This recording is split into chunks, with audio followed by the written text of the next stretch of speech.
Well, I guess it's about time for you to finally meet her. So here she is. I'd like to introduce Mother. This is Mother. This is Mother. What is this thing? Several years ago, my late wife bought a blanket.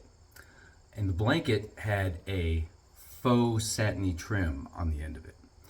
And on one side of the blanket, one of the corners, I found myself like compulsively rubbing my fingers on this patch of smooth silkiness right here. It's just, I didn't even realize I was doing it. And it became, after a while, like a little sort of joke almost with me and my wife, that it was my corner.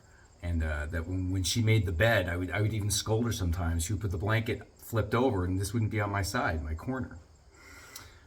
My wife passed away, and eventually the blanket, I didn't want to let it go, I mean, every time I have to lose something, it was hers, it's just. But eventually the blanket became so tattered and torn from the dogs jumping on it that I had to get rid of the blanket.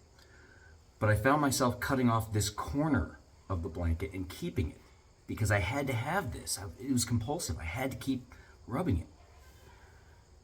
And finally, one day in my support group for other estranged adult children, I said something about it. I asked the other members, because sometimes I find that things in my life that are puzzling to me are sometimes shared experiences with other people who are estranged. And other people talked about it. And somebody referred to it as a lovey, which led to a Wikipedia search for me, which led to comfort object. And I learned about a comfort object. And apparently what this is, I remember when I was very, very young, I mean like maybe 2, 3, 4 years old, I just have a very distant memory of something similar to this, I had a blanket of some sort when I was really young, and I did this same thing. I was rubbing the corner of it. And that's the connection to me.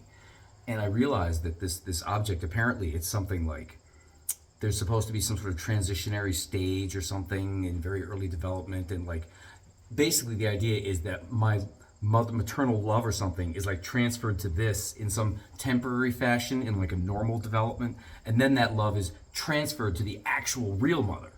But in my case, my narcissist, awful mother rejected that love, and to this day has rejected it.